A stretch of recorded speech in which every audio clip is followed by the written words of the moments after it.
Hey y'all, it is your host, Takesha. Welcome to the Informed Voice Podcast.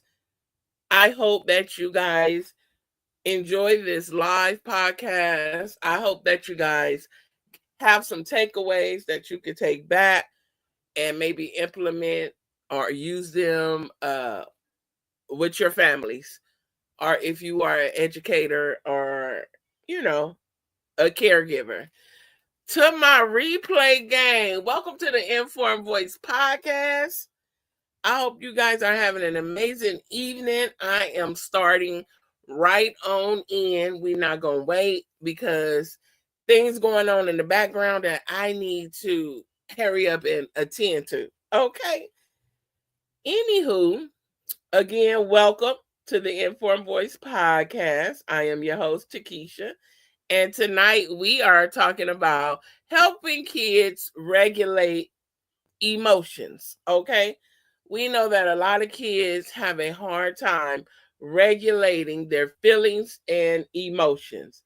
Okay. So I'm going to share a relatable story that I personally know about, kind of like dealt with. I'm also going to highlight why emotional regulations are important for kids. Also, this is going to be a two-part podcast. So this is part 1. So make sure you come back for part 2. Okay? So I remember a time when I was working with a little boy named Eli, okay? In my preschool class one day during playtime, he built an impressive tower out of blocks, but his friend Mia accidentally knocked it over while running past. Eli immediately froze up, had a crazy expression on his face, turning red, and he cried, okay? Tears were streaming down. He screamed loudly and clenched his fist. It was clear, okay, he shown that his feelings was overwhelmed and he was unable to handle the emotions in that moment.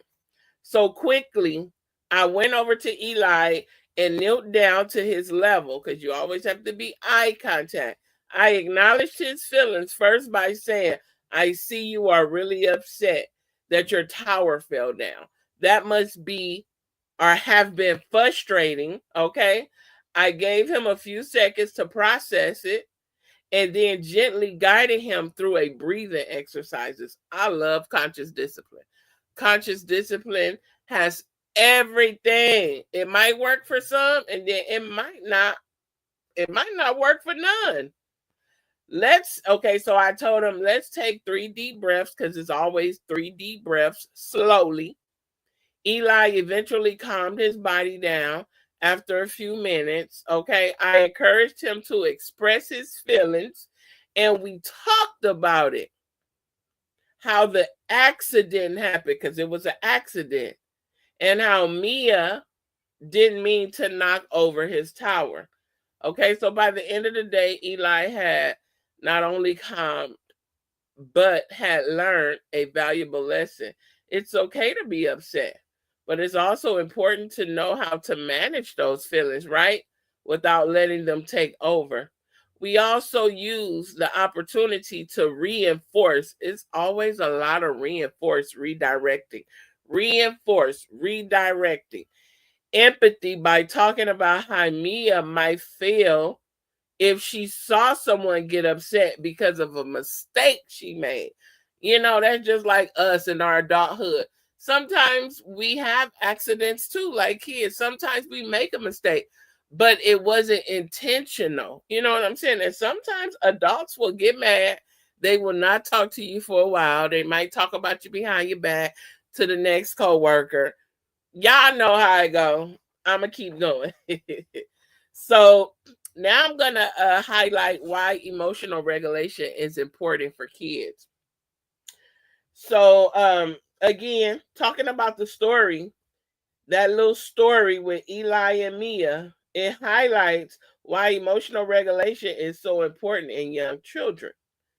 When kids learn how to manage and express their emotions in a healthy way, it's benefit to both their emotion, well-being, and their relationship with others. For Eli, knowing how to regulate his emotions in the moment helped him regain what? Control, communicate effectively, and what? Understand the feelings of others.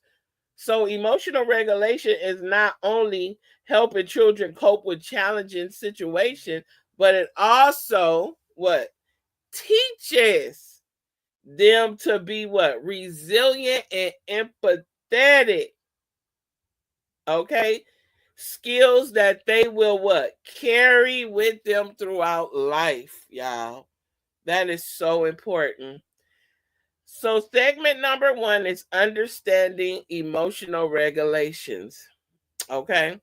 So in segment number 1, I'm kind of going to hit points on what is emotional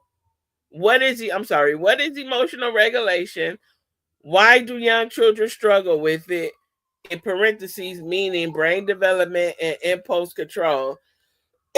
And the third one, common signs of emotional dysregulation in preschoolers. So that's segment 1. You got to come back for segment 2 and segment 3 next week. Okay? So, what is emotional regulation? What is it? I want y'all to tell me. I want y'all to tell me. Frequent meltdowns or tantrums, difficult calming down, aggression or impulsive actions, difficult sharing or taking turns, difficult expressing feelings, withdrawing or shutting down, changes in sleep or appetite. Why do young children struggle with it?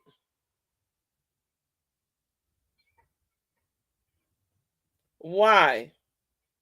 For difficulty expressing feelings, a child may not yet have a language or understanding to express their emotions appropriately, right? Leading to confusion or frustration. Instead of saying, I'm sad, they may act out the emotion through behavior. Okay? What's another one? Difficult calming down. Why do young people struggle with it? After a tantrum or upset, the child may struggle to calm themselves down without what? Adult help.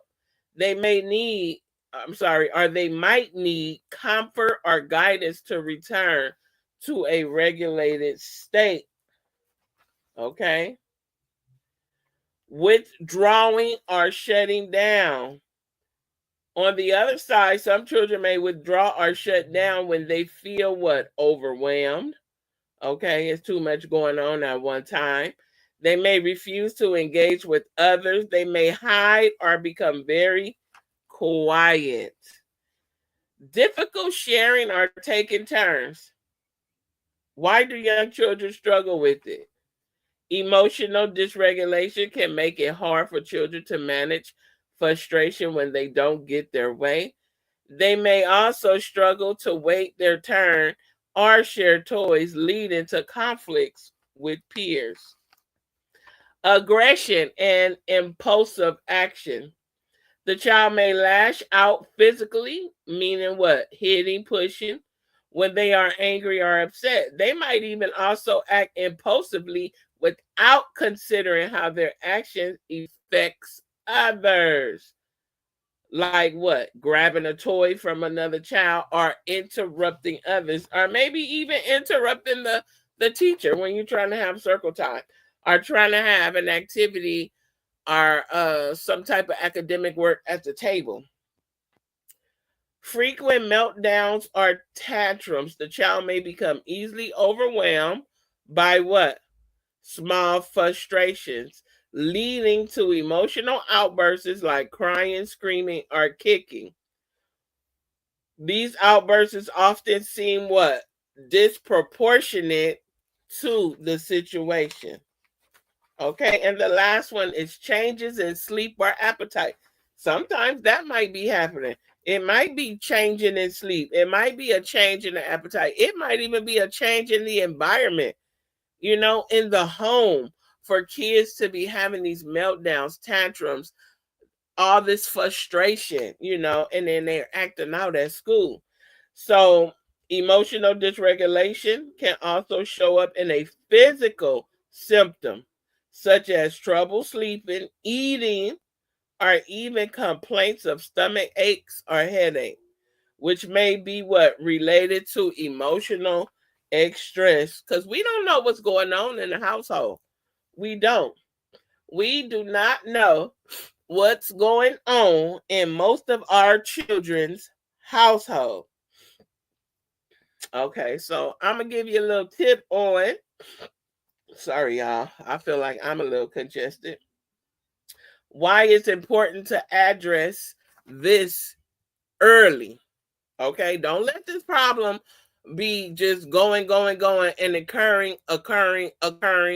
occurring problem. No, you want to nip it in the bud.